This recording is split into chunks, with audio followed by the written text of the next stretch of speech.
Bienvenue dans ce podcast dédié aux entrepreneurs et dirigeants de petites entreprises, ainsi qu'à tous ceux qui s'intéressent à leur quotidien et à leurs enjeux. Pourquoi parler des petites entreprises ? Déjà, parce qu'elles représentent 95% des entreprises en France.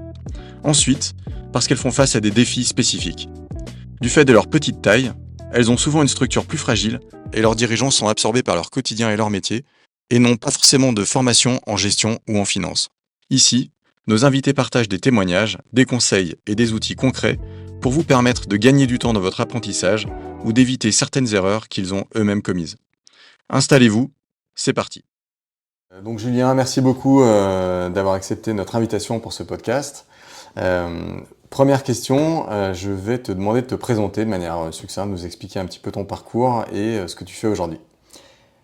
Alors, je suis enchanté d'être là avec toi, Sylvain. Je suis Julien, j'ai 35 ans. Bientôt 47. Ouais, c'est ça. On va bien avoir 35 ans.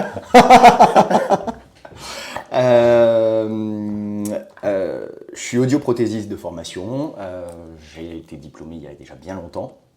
Et j'ai été d'abord, en premier temps, salarié. Ensuite, j'ai repris une société. Je me suis associé avec quelqu'un qui venait de monter une société, qui était un ami de promo. Okay. J'ai fait mes études à Lyon.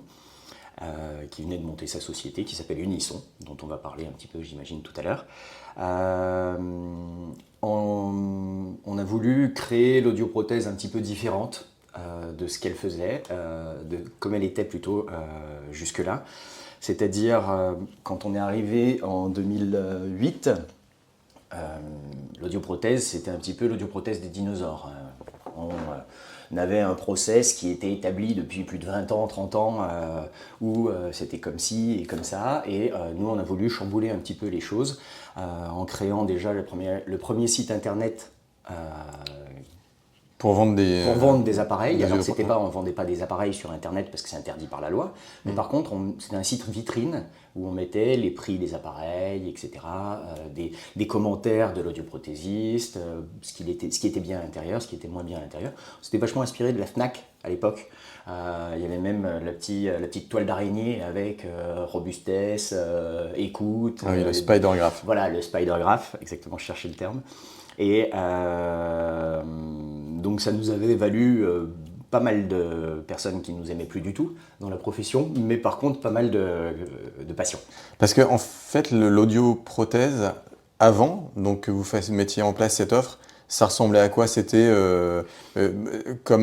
c'était plus apparenté à un médecin, par exemple, ou c'était plus c'était quoi l'état avant que vous décidiez de un peu le révolutionner? Alors, en fait, c'était un process qui était assez simple. Alors, oui, ça s'apparentait un petit peu à un médecin, mais conseillé par un médecin. C'est-à-dire que le patient avait un problème auditif, il allait voir son médecin généraliste qui l'envoyait chez un ORL s'il constatait qu'il y avait quelque chose, et l'ORL envoyait chez son ami avec qui il jouait au golf ou avec qui il allait faire des restos, et qui recevait tous les patients. Okay. L'audioprothésiste avait aucun intérêt de donner de l'information parce que le prix était obscur, etc. Et à la fin, la personne ressortait avec un appareil sur les oreilles en sachant que le reste à charge n'est pas le montant total, enfin, etc. Il n'y avait aucune transparence. Il y avait vraiment zéro transparence. Et quand on a monté Unisson, l'idée c'était de faire exactement l'inverse. D'ailleurs, on a monté Unisson sur 3 piliers qui sont l'éthique, parce qu'on veut faire de la belle audioprothèse, parce qu'on est audioprothésiste, hein. Tous les deux on était audioprothésistes, la transparence, l'accessibilité à l'information via le site internet. Maintenant il y a la DGCCRF qui essaye de faire un petit peu plus, mais il y a de ça 20 ans, c'était quand même un petit peu plus obscur. Et l'accessibilité, parce qu'on a voulu faire de l'audioprothèse un peu moins chère également. On va rentrer juste un tout petit peu dans la technique. Vas-y, c'est important pour comprendre un tout petit peu l'audioprothèse. Il y a plusieurs gammes forcément sur l'audioprothèse, donc du début de gamme au très haut de gamme. plus on monte en gamme, plus l'appareil est... c'est un petit ordinateur, hein. Donc plus il va y avoir de programmes, de directivité au niveau du son, de traitement du son utile par rapport au son nocif, donc c'est-à-dire la parole par rapport au bruit, par rapport à la musique, etc. On essaye de faire ressortir les choses qui peuvent être intéressantes. Et souvent, pour une perte auditive légère, c'est-à-dire qu'on a un problème auditif mais pas très important, on se dit il me faut le début de gamme parce que finalement j'ai pas beaucoup de problèmes, donc j'ai pas besoin de mettre beaucoup dans mon appareil.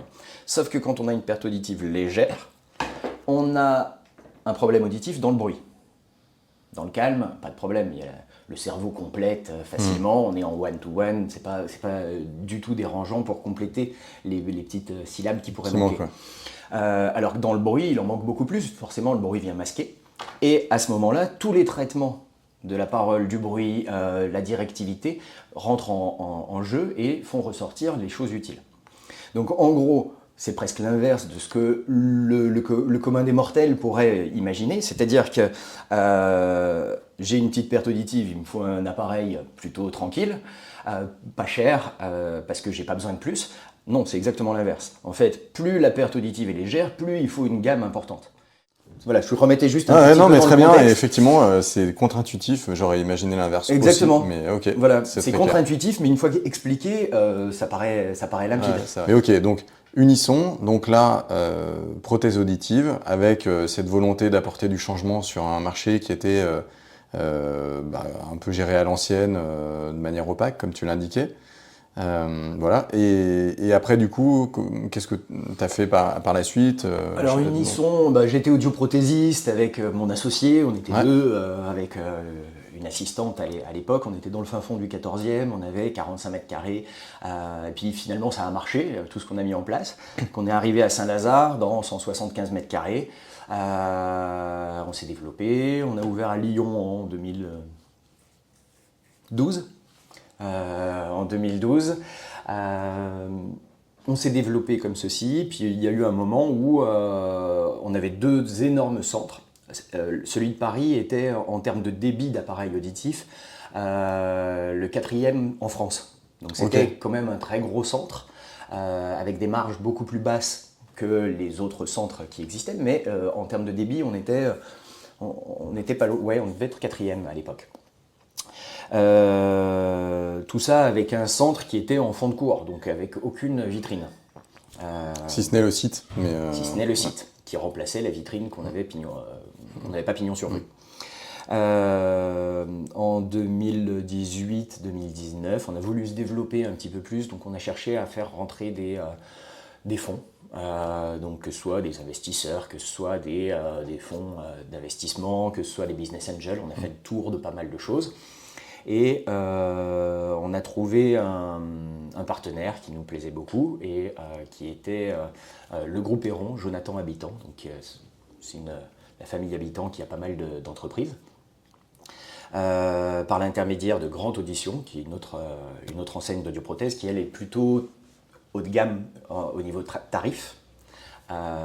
Et du coup, ça permettait d'avoir ces deux enseignes au sein du même groupe, avec le très haut de gamme et le, entre guillemets, j'aime pas bien ce prix, le low cost. Low cost ne veut pas dire discount non plus. Voilà, on est low price, mais pas low service. Ok. Ça, c'est quelque chose qui est important, parce que l'audioprothèse, de toute façon, il y a des règles. Hein. C'est du médical, donc c'est relativement établi. Donc en 2019, ils sont rentrés, ils ont pris la majorité, ils ont pris 51% de notre société. Et ça nous a permis de nous développer, parce qu'en fait, on avait besoin d'un petit peu de fonds déjà, et puis de support. Ok. Parce qu'on était deux audioprothésistes, alors on s'était bien débrouillé jusque-là, mais il y a un moment, il faut peut-être aussi être un petit peu humble vis-à-vis de ses connaissances et vis-à-vis de sa capacité. Et on ne se sentait pas de faire un énorme groupe que tous les deux. Donc c'était soit on faisait rentrer des fonds et on embauchait des fonctions support, soit on faisait rentrer un groupe et on pouvait piocher dans les fonctions de support de ce groupe. Et là, l'ambition, donc quand tu disais se développer, c'est là vous aviez 2 énormes centres. C'était quoi votre ambition? C'était en avoir 20, 30? C'était aller à l'étranger? alors, C'était... Bon, un peu tout ça. Ouais. Moi, j'ai toujours eu beaucoup d'idées sur un business plan, sur un tableau Excel. C'est ce qui est extraordinaire sur un tableau Excel, c'est qu'on peut lui faire dire n'importe quoi. Et on devient multimillionnaire en à peu près 5 ans. Quoi qu'il en soit, on arrive toujours à trouver la façon de devenir multimillionnaire en 5 ans.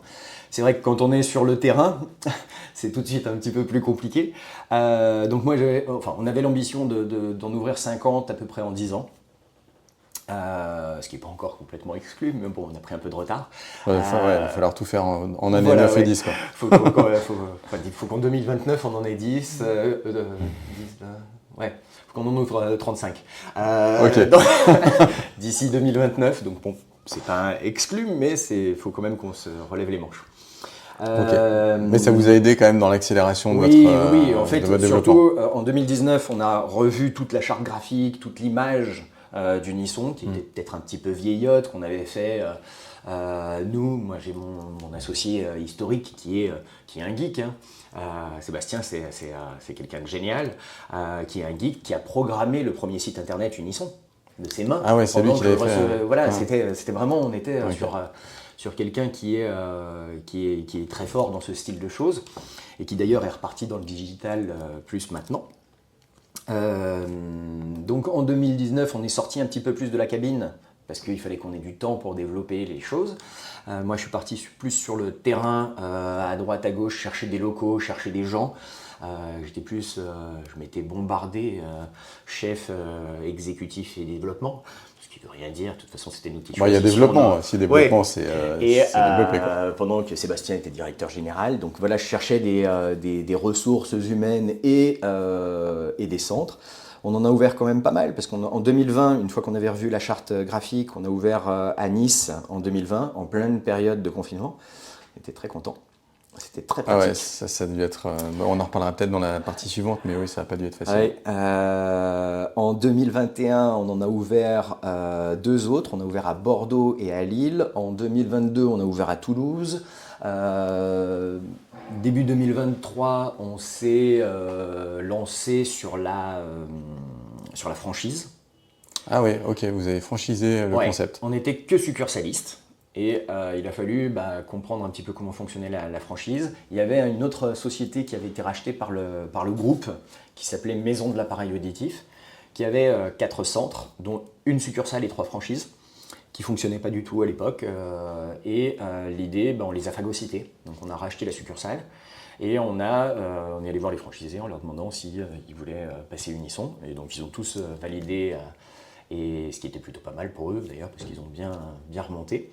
Et là aujourd'hui, donc on a 7 succursales, 8 franchises, dont une en Belgique, où on cherche à se développer. Et l'objectif cette année, c'est d'en ouvrir 3 autres en Belgique. Ok, donc super ambitieux. Peut-être juste un aparté, mais c'est quoi qui est difficile? C'est pour se développer en fait. C'est de recruter, donc trouver des gens qui sont ok pour être audioprothésistes et se lancer. C'est le marché qui commence à être saturé. C'est difficile de faire vivre plus d'établissements ou autre chose. Tu as un petit peu les 2 premiers et puis certainement autre chose, parce que des freins, tu en as plein, après tu as plein d'accélérateurs, faut pas toujours voir la bouteille à moitié vide. Ouais. Mais la ressource humaine est très compliquée. Pour se développer en succursale, maintenant on est à 46 employés.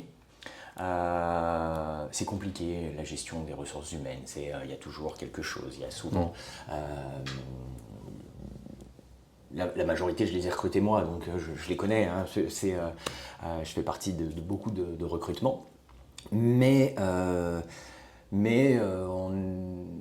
l'avantage de la franchise et le recrutement d'un franchisé ou le recrutement d'un salarié, c'est quand même assez différent. C'est ça. En fait, c'est le franchisé qui va gérer ses équipes. Ouais. Donc toi, ce que tu dois faire, c'est gérer le franchisé, t'assurer qu'il il puisse gérer son activité dans de bonnes conditions, de l'aider à le faire, Exactement. j'imagine. Ouais. Mais le choix du franchisé est relativement clé aussi, hein, parce que des gens qui se disent je veux être entrepreneur, il y en a plein. Des gens qui sont capables d'être entrepreneurs et qui sont capables de passer du salariat à l'entrepreneuriat, parce qu'il y a un petit changement du cerveau quand même, de fonctionnement. Léger changement. Ouais. Moi, ça m'est arrivé d'avoir des franchisés qui disaient non, mais moi je vais faire 35 heures. Bah ouais, mais c'est pas tout à fait comme ça que ça marche l'entreprise, quoi. Et autre question là-dessus, est-ce qu'il faut être audioprothésiste pour ouvrir une franchise? Alors, techniquement non, mais il faut un audioprothésiste dans un centre. Oui, c'est ça. Ok, mais tu peux en détenir un centre sans l'être toi-même. Exactement. Okay. Super intéressant. Alors, il me semble, on va revenir à l'audioprothèse dans la deuxième partie qui va être plus axée économie, même si on a déjà un peu touché. Je crois que tu as lancé une autre entreprise récemment. On a racheté une. Enfin, racheté une, pardon. Tu l'as pas lancée, tu l'as rachetée. Alors c'est assez récent, hein, ça fait un petit moment que j'y bosse dessus parce que ça se rachète pas comme ça une société, mais j'ai racheté un club de fitness le mois dernier. Félicitations. Ouais, merci. C'est encore trop tôt pour le félicitations. Mais maintenant, il va falloir le faire fonctionner correctement. Mais c'est déjà un club de fitness qui existait depuis presque 9 ans et qui fonctionnait. Donc, j'avais envie de voir une autre facette de l'entrepreneuriat, une autre entreprise que l'audioprothèse, enfin un autre secteur que l'audioprothèse. Et tu as acheté quelque chose qui fonctionnait déjà en fait, qui était rentable. Ouais. Alors je passe de l'autre côté de la barrière parce que c'est une franchise. D'accord, donc tu deviens franchisé. Voilà, j'étais franchiseur et je deviens franchisé sur une autre activité. J'aime bien le modèle de la franchise, moi. Je trouve que c'est un modèle qui est assez intéressant parce qu'en fait c'est la duplication d'un concept qui fonctionne. Au départ, quand on se lance dans un secteur, surtout moi là, je me lance dans le sport, alors j'ai toujours été un peu sportif, mais la gestion, oui, tu n'es pas prof de sport. Voilà, je suis pas prof de sport, je suis pas coach, je suis pas, j'ai pas fait 20 ans dans le sport, et du coup c'est un milieu qui est un peu obscur, enfin qui est compliqué, il faut le comprendre, et le fait de se lancer avec une franchise, en fait, il y a une aide directement. On n'est pas obligé de réinventer la roue de zéro. Quand on est coach sportif, à la rigueur, réinventer la roue, c'est pas trop problématique parce qu'on l'a déjà on sait déjà comment ça fonctionne, comment ça tourne dans sa tête. Là, on est vraiment sur une découverte. On apprend à faire fonctionner cette salle. Je me suis lancé avec mon épouse qui elle, avait arrêté ses activités parce que j'avais repris mes études, on y reviendra. Et qui voulait retourner un petit peu dans la vie active. Et donc on s'est lancé sur ce concept de salle de sport. Et c'est assez étrange de changer de secteur, parce que je suis de manière assez ancestrale sur la vente d'un produit que personne ne veut acheter. Un appareil auditif, on cherche à vendre quelque chose que personne n'a envie d'acheter. Personne n'a envie d'être sourd, personne n'a envie de... D'accord, je comprends. Par contre, quand tu es sourd, tu es content de l'acheter. Mais tu es content de l'avoir. Le sport, c'est un achat-plaisir presque. Tu prends un abonnement sur un endroit où tu es content d'aller. Donc c'est un changement de prisme pour un vendeur, parce que je suis un commerçant moi, finalement. Je suis un marchand. Je vends des appareils auditifs, je vends maintenant des abonnements de sport. Et là, par contre, tu as des gens qui sont contents de franchir la porte, qui se disent « chic, je vais me dépenser, je vais me faire du bien, Donc du coup, c'est vraiment un changement complet dans la façon de vendre. Et tu es plus heureux concrètement ou ça change Je me suis toujours posé la question justement. Alors je suis heureux de faire autre chose, bien que moi je ne sois pas dans la salle de sport. Non, mais j'imagine que le fait de voir les gens rentrer chez toi le matin avec la banane ou ressortir avec la banane, ouais, c'est sympa. Tu dois être bien, quoi. C'est sympa. Après, le côté médical, c'est sympa aussi. Hein. Tu as une relation qui est très intimiste avec les gens, parce que tu rentres dans leur handicap. Hein. Donc, les gens se confient. Donc, tu as vraiment une vraie relation qui s'installe avec les gens. Alors, après, je suis plus audioprothésiste, enfin je suis plus audioprothésiste, je suis toujours audioprothésiste, mais j'exerce beaucoup moins ou presque plus du tout depuis 3 ans, parce que forcément de passer de 2 centres à 15 centres en 4 ans, j'ai été obligé de sortir de la cabine et je ne peux pas faire 40 heures en faisant des consultations et faire le développement à côté. Donc ça c'était une des conditions pour le développement. Et c'est pour ça, j'en parlais tout à l'heure, que j'ai repris mes études aussi. Ça m'a permis de chercher à m'élever, de chercher à enlever des œillères qu'on arrive à se créer au fur et à mesure de l'entrepreneuriat. On en parlait autour d'un déj une fois, mais c'était un peu ça. Alors, mais on va revenir sur tes études aussi parce que voilà, moi, ça m'intéresse de comprendre ce que tu as étudié et ce que tu as appris. Peut-être juste pour finir sur donc, ta deuxième entreprise, donc là tu gères les deux en même temps, c'est-à-dire que tu fais le développement d'Unisson et en parallèle tu gères la salle, enfin tu co-gères la salle de sport en fait. Oui, je suis directeur général d'Unisson, ouais.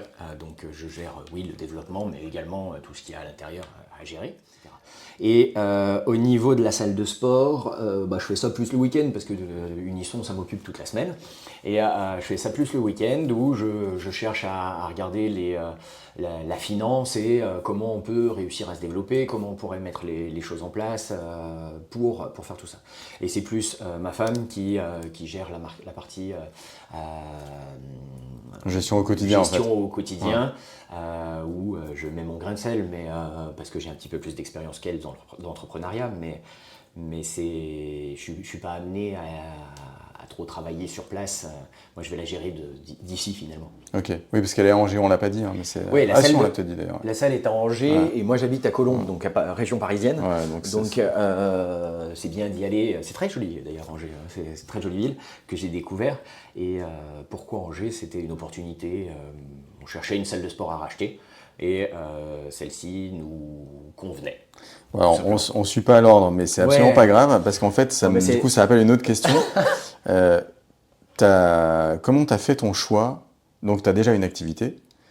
Comment tu as fait ton choix de le type d'activité que tu allais reprendre? Est-ce que tu as fait, réponse A, une analyse du profit qui est généré par les sociétés qui sont dans différents types de secteurs et tu as choisi celle que tu estimais être la plus saine économiquement?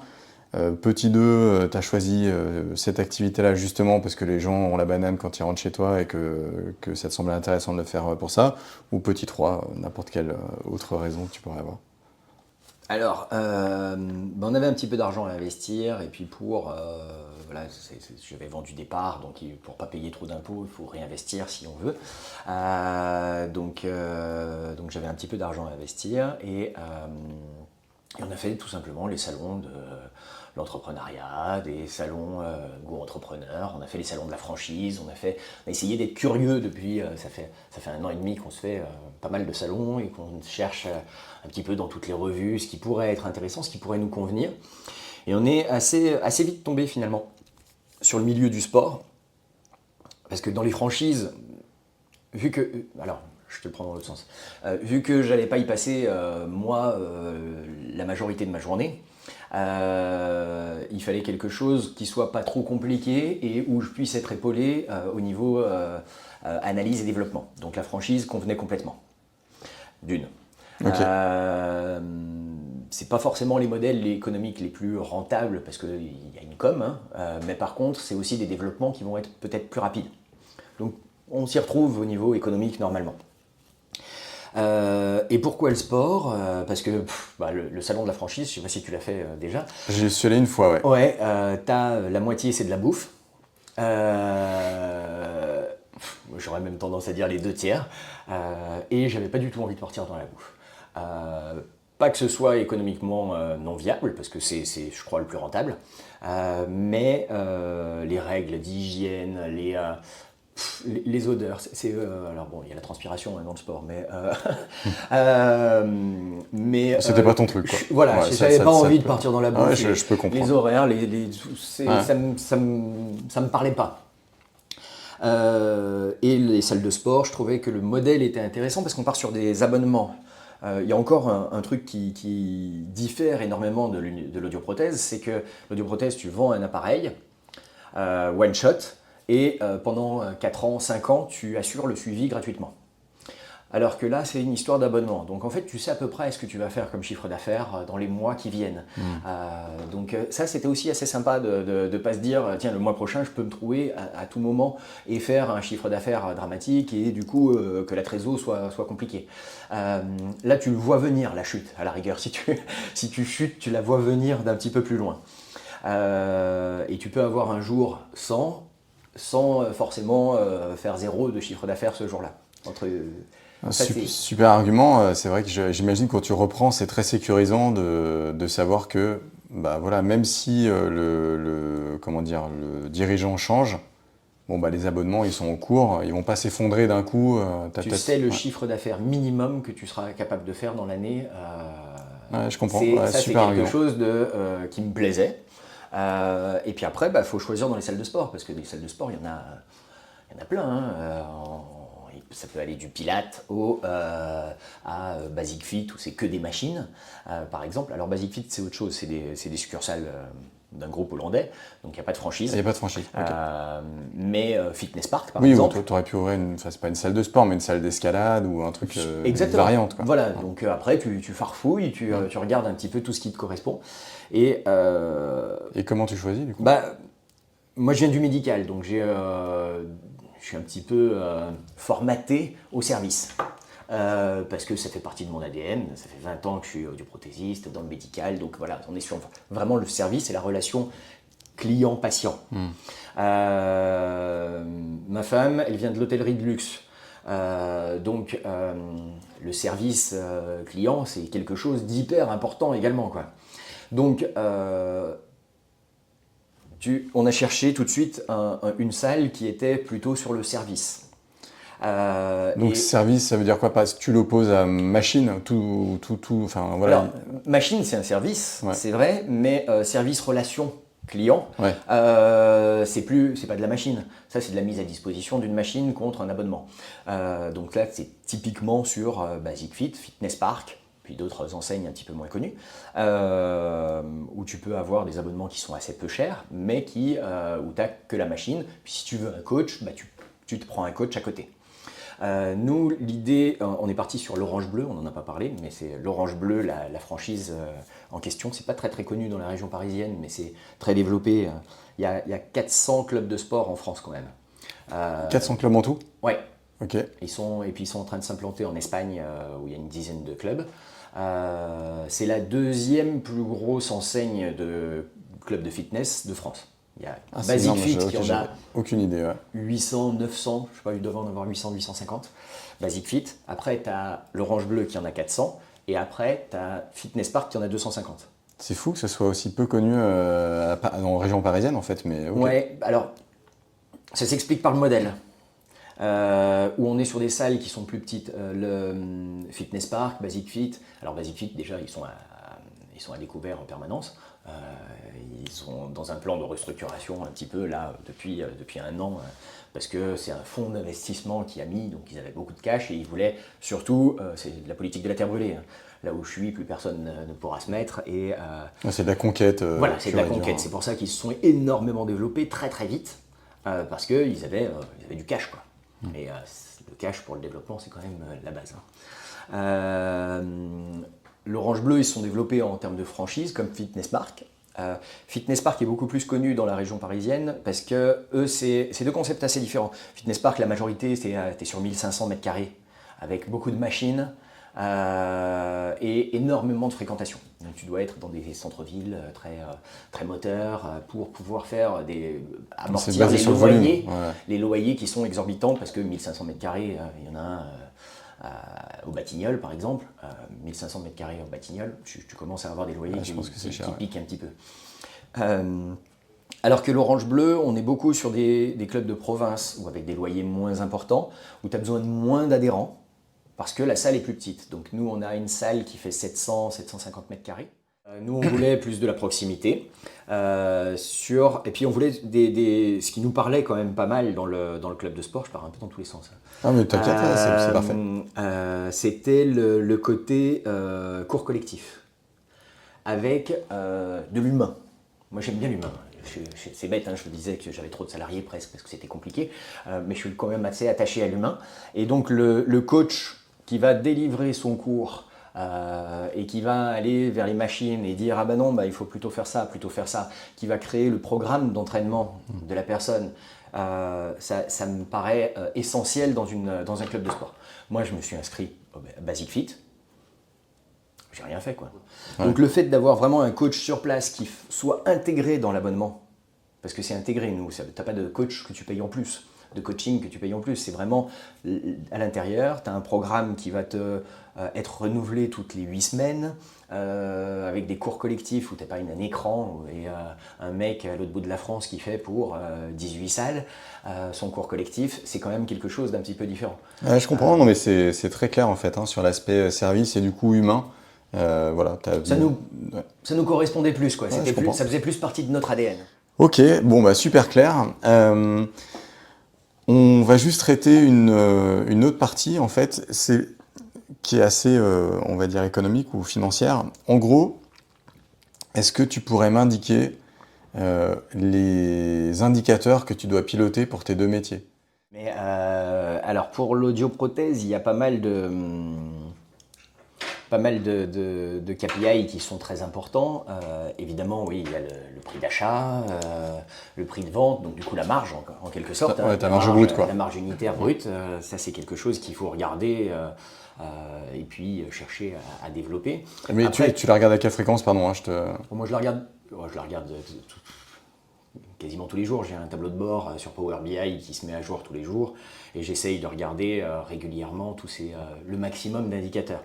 Tu regardes surtout le chiffre d'affaires parce que la marge elle ne bouge pas énormément. Donc tu as le chiffre d'affaires d'abord. Ouais. Le plus important, ça reste, le plus visuel reste le chiffre d'affaires parce que les autres, tu les as en fond quand même.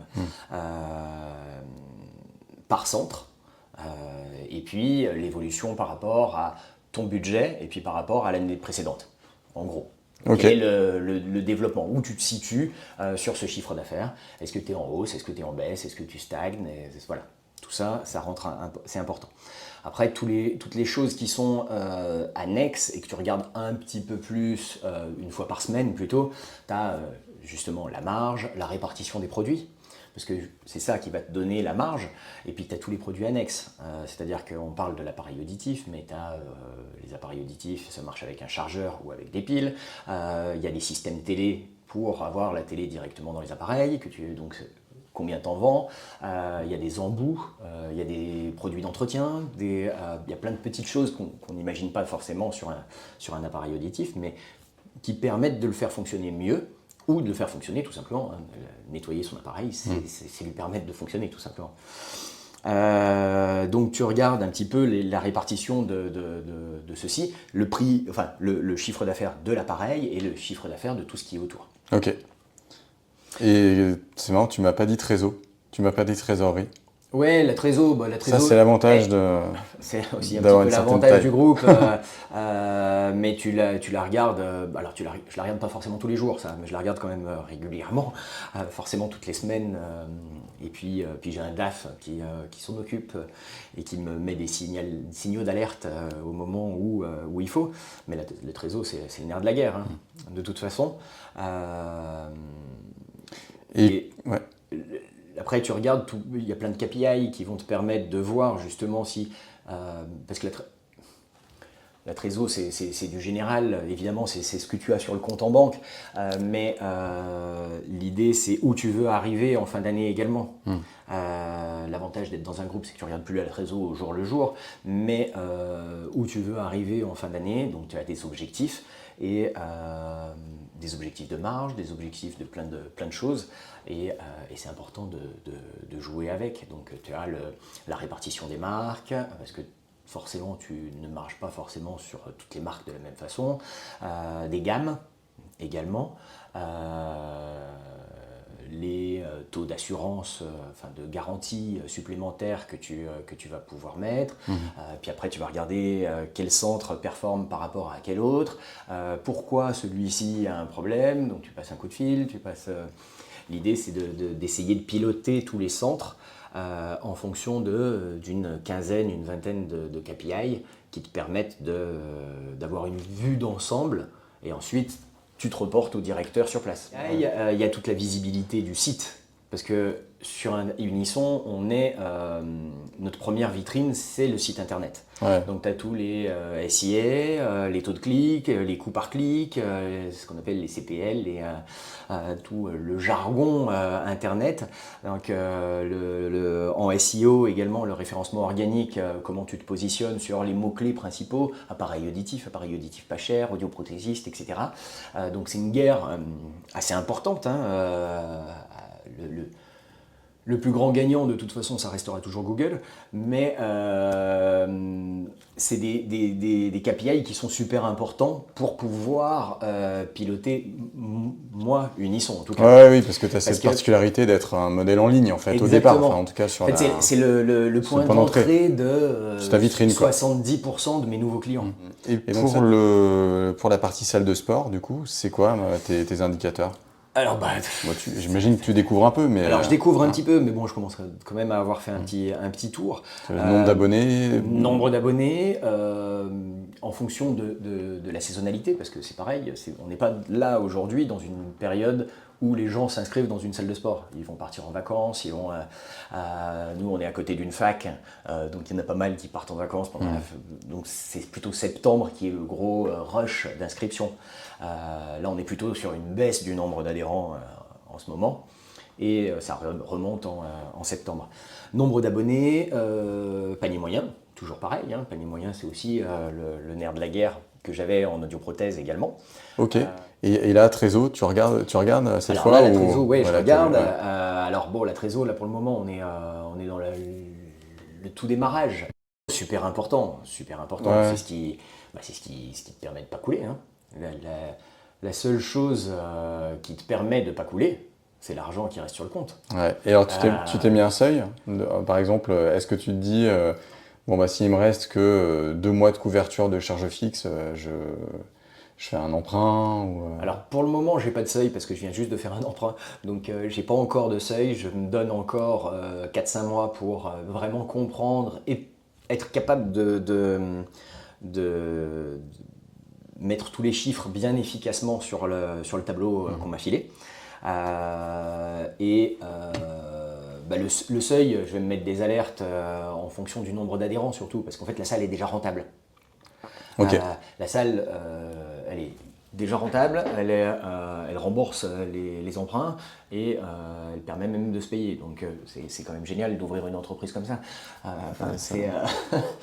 C'était aussi un petit peu l'idée de prendre un club qui existait déjà et qui était déjà rentable. Ça nous permettait de vraiment comprendre comment fonctionnait le club pour ensuite pouvoir éventuellement en ouvrir un, deux, voire plus, pourquoi pas.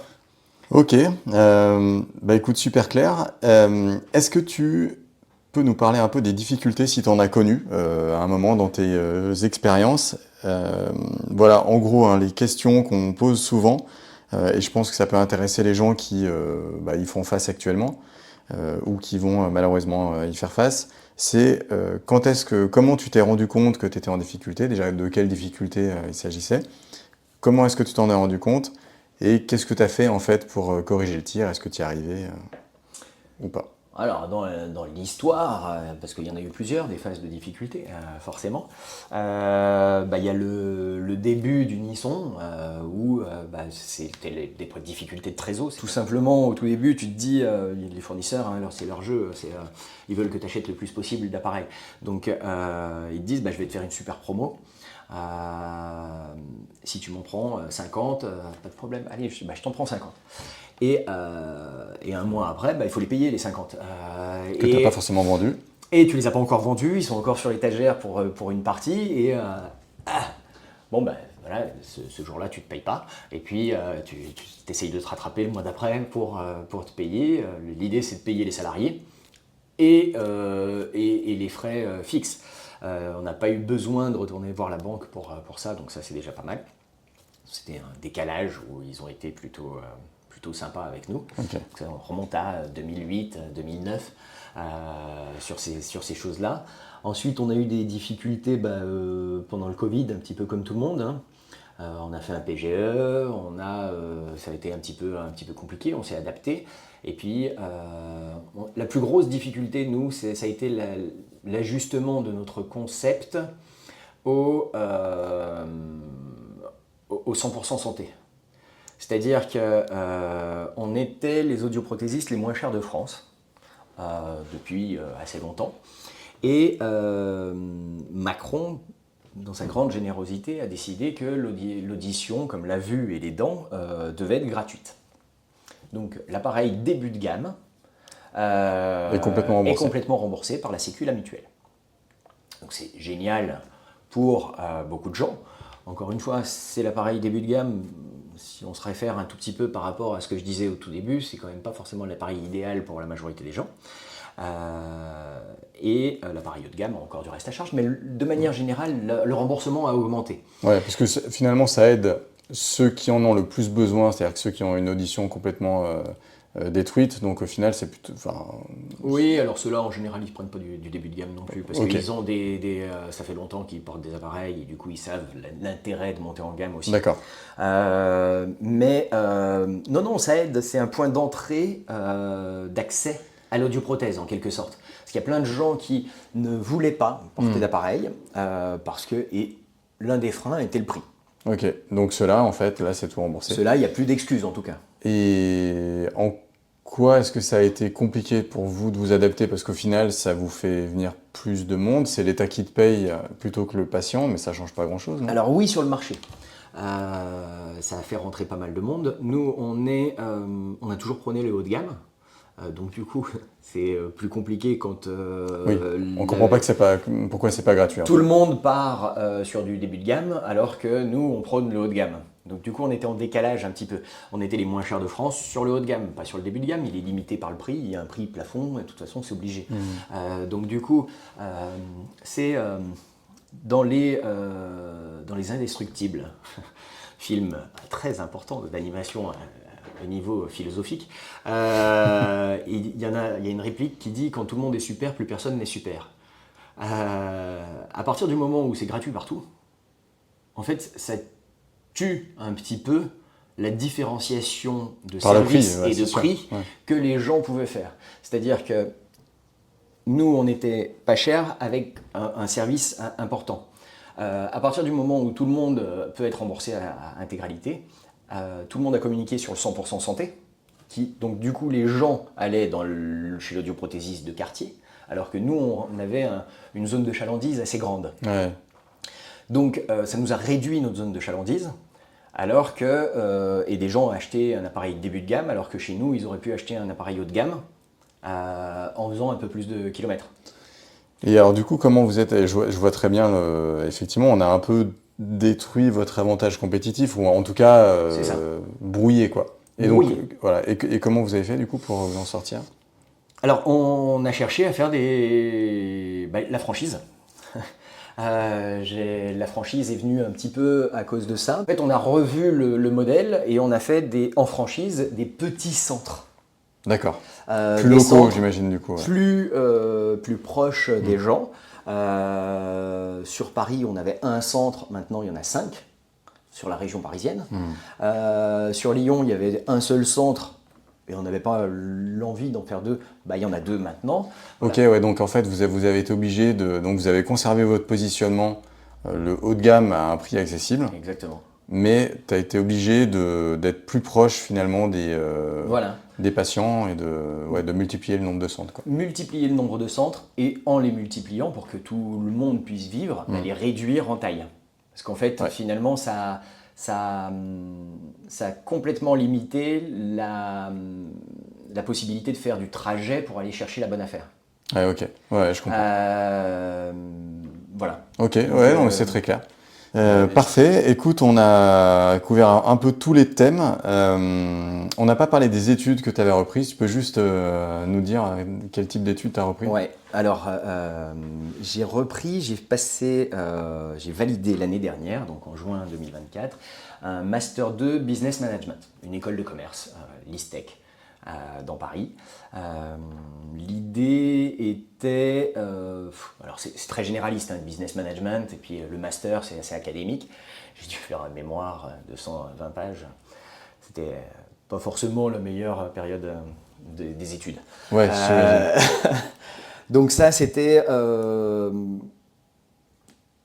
le week-end, enfin c'était vendredi, samedi, une semaine sur deux, où j'allais à l'école. Et puis après, fallait faire les devoirs, donc le soir et le week-end.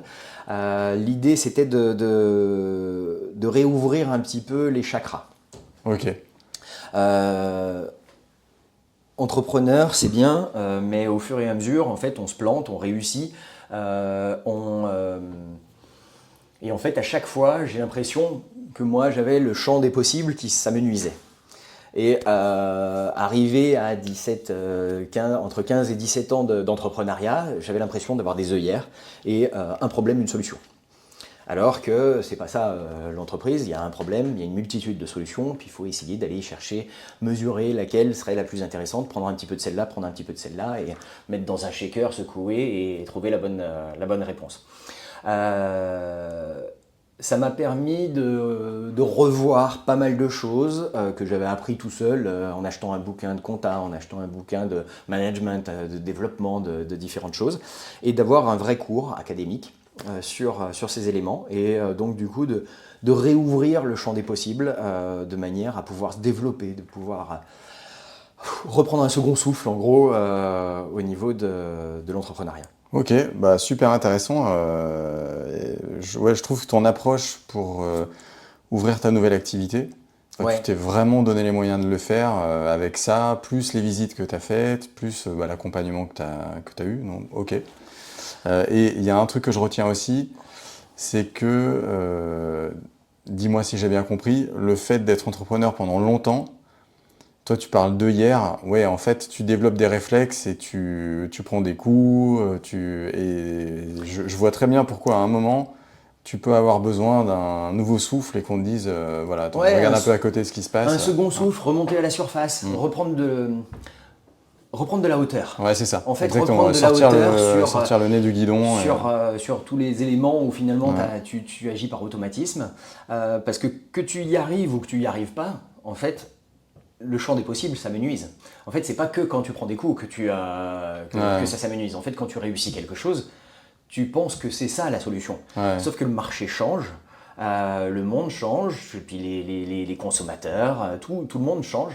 Et en fait, il faut réussir à reprendre un peu de hauteur régulièrement, de manière à revoir une vision 360. Ouais, c'est ça. Ok, super intéressant. Et tu parlais des difficultés, je reviens juste sur ça, parce que on a eu une difficulté au moment de l'ouverture du 100% santé, c'est qu'on a fermé une boîte. On avait une société qui appartenait à Unisson, qui s'appelait EasySon by Unisson, qui était un truc qui n'existait pas du tout, où on était un petit peu novateur là-dessus aussi. On a voulu faire le prêt-à-entendre. Il y a le prêt-à-porter, parce que l'audition c'est du sur-mesure, et on a voulu faire le prêt-à-entendre. Donc on a lancé une boîte qui s'appelait EasySon by Unisson en 2015, où on avait un petit appareil qui rentrait dans le conduit auditif et qui était réglé par un audioprothésiste en une demi-heure, tu repartais avec l'appareil. Là où finalement, la première consultation chez un audioprothésiste, c'est 1 heure en général. Donc c'était un appareil qui était à 390 €, là où la moyenne du marché était à 1550 € l'appareil. Ok.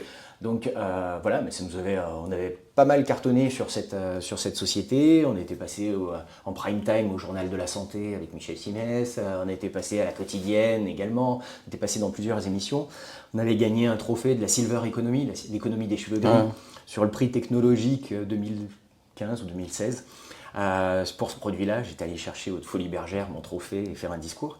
C'était rigolo. Et puis est arrivé le 100% santé, où finalement le minimum du 100% santé, enfin le 100% santé, donc mettait un minimum, et en fait on n'était pas dans les standards. Ça a tué l'offre en fait. Ouais. Donc en fait on a été obligé de fermer cette société qui fonctionnait, simplement parce qu'en fait il fallait réinventer le produit, et c'était trop compliqué. Puis en plus il y avait surtout un prix plancher qui était à 950 € pour un appareil auditif. Nous, on était à 400, donc on était à des années-lumière. Mais en fait, il n'y avait aucun intérêt de vendre un appareil 400 € quand tu es remboursé vendre à jusqu'à 950 €. Ouais, c'est sûr. Donc du coup, ça a créé cette problématique. Et ça, on avait juste Paris et Lyon à l'époque, et j'avais des gens qui venaient de Nice, qui venaient de Toulouse, se faire appareiller à Paris parce qu'ils nous avaient vus à la télé ou sur Internet. Mais tu vois ce que tu dis là sur tes deux sujets, qui ont un peu le même en fait, là, ce 100% santé. Il y a plein d'entreprises et d'entrepreneurs qui se posent ces questions-là, pas parce qu'il y a le 100% santé, mais parce que tu as l'IA qui vient les remplacer en partie, parce que tu as une automatisation, une ubérisation de leur métier, qui donc, en fait, tu vois ce que tu faisais et la façon dont tu le faisais jusque-là a changé. Et si tu t'adaptes pas, bah, tu disparais en fait. C'est ça en fait. Et je pense que quand tu entreprends suffisamment longtemps, je pense que les métiers où tu peux faire, tu peux gérer ton entreprise de la même façon du début jusqu'à la fin, à mon avis, c'est assez rare. Il y en a, hein, mais je pense que c'est assez rare. Donc, et c'est des problématiques. Je pense que le plus dur, mais tu me diras, c'est le déni. C'est le fait que tu dises non, mais je vais quand même garder mon truc, ça va fonctionner. Je pense que c'est difficile de dire, ok, bah en fait là, ce que j'ai mis 3 ans à construire avec mon concept, mon idée qui tourne, bah du jour au lendemain, ça n'a plus de valeur, faut que je ferme en fait. Ça, je sais pas comment t'as fait. Moi, tu le prends un peu en pleine face, hein. Puis après, bon, faut rebondir, faut faire les choses. Mais tu parlais de l'intelligence artificielle, évidemment. Moi, j'ai lu que 60% des métiers qui seront dans 5 ans, 10 ans n'existent pas encore. N'existent pas encore. Donc ça, déjà, ça va être obligé de se réinventer. Pour finir, et peut-être juste comme ça de manière rapide, est-ce que tu aurais 3 conseils, ou 2 ou 1, à donner à quelqu'un qui se lance, ou à toi-même, des choses que tu aurais aimé savoir au moment où tu t'es lancé? Vraiment des trucs simples, quoi, tu vois, qui soient... Je pense qu'il faut... ouais. Alors, il faut... le premier, c'est de ne pas être prétentieux. Il faut être capable de reconnaître ses capacités, d'être capable de reconnaître ses faiblesses, ce qui n'est pas forcément... ses capacités, c'est plus facile que ses faiblesses. Et être capable de revenir en arrière. Il ne faut pas être orgueilleux non plus. C'est-à-dire que ce n'est pas parce que ça fonctionnait, c'est ce que tu disais tout à l'heure, c'est pas parce que ça fonctionnait il y a 10 ans que ça va fonctionner dans 10 ans ou même aujourd'hui. Faut être capable de prendre du recul, ce que j'ai cherché à faire, avec ta formation. Et apprendre. En fait, quelqu'un qui veut se lancer, il faut qu'il apprenne plein de choses. Il faut apprendre la compta, il faut apprendre le management, il faut apprendre le marketing, il faut apprendre le maximum de choses. Alors, je ne dis pas que c'est nous qui devons tout faire, parce que c'est super confortable aussi d'avoir une société qui grandit un petit peu, puis de pouvoir prendre des fonctions support, qu'ils le fassent à notre place. Mais par contre, il faut tout comprendre. Il est interdit qu'il y ait quelqu'un qui vous dise c'est ça et de dire ok. De lâcher le guidon, sans avoir réfléchi aux conséquences et aux tenants et aboutissants qui sont là-dessus. Donc en fait, il faut... Alors, reprendre ses études, c'est l'idéal, mais c'est énormément de temps. Moi, j'ai passé un temps, j'en pouvais plus. Mais ne serait-ce que d'aller à la Fnac acheter le marketing pour les nuls ou peu importe. Déjà, pour le SEO pour les nuls, voilà, ça peut être n'importe quoi. Mais avoir une bibliothèque remplie de livres lus et à lire, c'est hyper important. Ça, je pense que c'est le premier des conseils importants. Et le deuxième, c'est si tu as envie d'y aller, vas-y, mais voilà, il va pas y avoir que des super moments, quoi. Il faut être conscient que c'est génial si tu as l'esprit, c'est une horreur si tu n'as pas l'esprit, parce que faut pas compter ses heures, faut pas... S'il faut travailler le week-end, il faut travailler le week-end. Si tu as quelque chose à faire, il faut le faire maintenant et tu peux pas te dire bon ouais, ça attendra. Donc il faut être ultra investi. Et ça c'est... On m'avait dit quand je me suis lancé que entreprendre, c'est 80% de travail et 20% de chance. Ça se vérifie. Ouais, Ça se c'est vrai vérifie. que la chance, c'est important. Parce que le travail, c'est hyper important et sans toi, bah, ça ne marchera pas forcément. Et puis, il faut y mettre. Puis, il faut donner l'exemple aussi si tu emploies des gens. Il faut aussi donner vachement d'exemples. Et puis, les 20% de chance, bah, c'est le moment. Est-ce que c'était le moment de lancer cette super idée qui est une super idée, hein, c'est pas le problème qu'elle soit bonne ou qu'elle soit pas bonne. C'est est-ce que c'était le moment de la lancer. Est-ce que les gens étaient réceptifs en face? Est-ce qu'ils veulent t'acheter ton produit? Et même, est-ce que tu rencontres la bonne personne qui va te débloquer? Exactement. Tout un truc, ouais. Non, mais Donc c'est vrai du que coup, la il ne faut chance pas joue, hésiter à se faire épauler aussi. Il y a des mentorats qui existent. Ça, c'est une bonne idée aussi. Ok, super clair. Bah écoute, merci beaucoup. On a parlé de pas mal de sujets. Bah voilà, c'était très enrichissant pour ma part. Et j'espère que ça le sera pour ceux qui vont nous écouter. En tout cas, merci pour le temps que tu nous as accordé. Bon, ben, je l'espère aussi. Merci de m'avoir écouté, en tout cas. C'est toujours intéressant d'essayer de partager des bonnes idées ou au moins des tranches de vie. Bah, parfait. Merci beaucoup.